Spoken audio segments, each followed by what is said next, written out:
ఎవ్వరూ కూడా పుడుతూనే మహాత్ములైపోరు.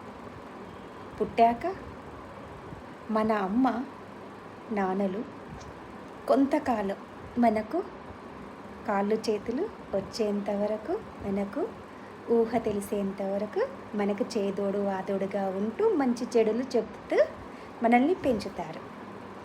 ఒక ఏజ్ వచ్చాక మన మంచి చెడులు మనకు తెలుస్తాయి. అప్పుడు మంచి తీసుకోవాలా చెడు తీసుకోవాలా అన్నది నీకు ఇంతకుముందు వీడియోలలోనే చెప్పాను. మంచి తీసుకొని మంచి దారిలో వెళ్ళాలనుకునేది మనమే, చెడు తీసుకొని చెడు దారిలో వెళ్ళాలి అనుకునేది మనమే. సో ఎవరు ఏది తీసుకుంటారు అనేది వాళ్ళ వ్యక్తిత్వాన్ని బట్టి ఉంటుంది.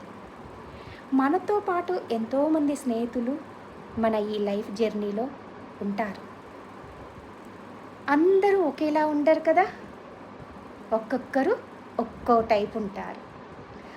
అలా అని వాళ్ళందరూ చెడ్డవారు అని నేను అనను. అది వాళ్ళ మనస్తత్వం, అంతే కదా. ఇప్పుడు ప్రతి ఒక్క జన్మని ప్రసాదించింది భగవంతుడు. మన జన్మకి కారణం తల్లి మాత్రమే అవుతారు. మన పుట్టుకకి కారణం పోయిన జన్మల ఆధారంగానే ఈ జన్మల ఎవరి కడుపున పుట్టాలి అనేది భగవంతుడి నిర్ణయం, అంతే కదా. అమ్మ ప్రయత్నించి అమ్మా నాన్నలు మనకి జన్మనిస్తారు, అంతవరకే. మన తలారాతని రాసేది ఆ బ్రహ్మ. అందరూ అనుకుంటారు నేను కన్నా నేను పెంచాను అది ఇది అని అనుకుంటారు. అది తప్పండి. ఇక్కడ ఎవరి చేతిలో ఏది ఉండదు. ఆ బ్రహ్మ రాసిన రాతలోనే ఉంటుంది. కర్మానుసారం సాగుతూ పోతుంది. ఆ కర్మలను కూడా మనం తగ్గించుకోవచ్చు మన మంచి ప్రవర్తనతో. మన మంచి ప్రవర్తన కర్మలను కూడా ఆనందంగా అనుభవించేలా చేస్తుందన్నమాట. మన లైఫ్లో పుట్టిన కానించి పెరిగేంతవరకు, సచ్చేంతవరకు ఎంతోమందిని చూస్తుంటాము.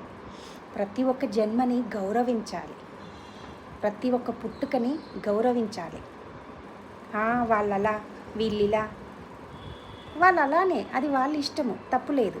వాళ్ళకి మీరు నచ్చకపోయినా, వాళ్ళు మీకు నచ్చకపోయినా దూరంగా ఉండటమే జీవితం, అంతేగాని ఒకరు నిందించుకోవడం, ఒకరు తిట్టుకోవడం మంచి సంస్కారం కాదు. తప్పులు ఎక్కడ చేశారో గ్రహించండి.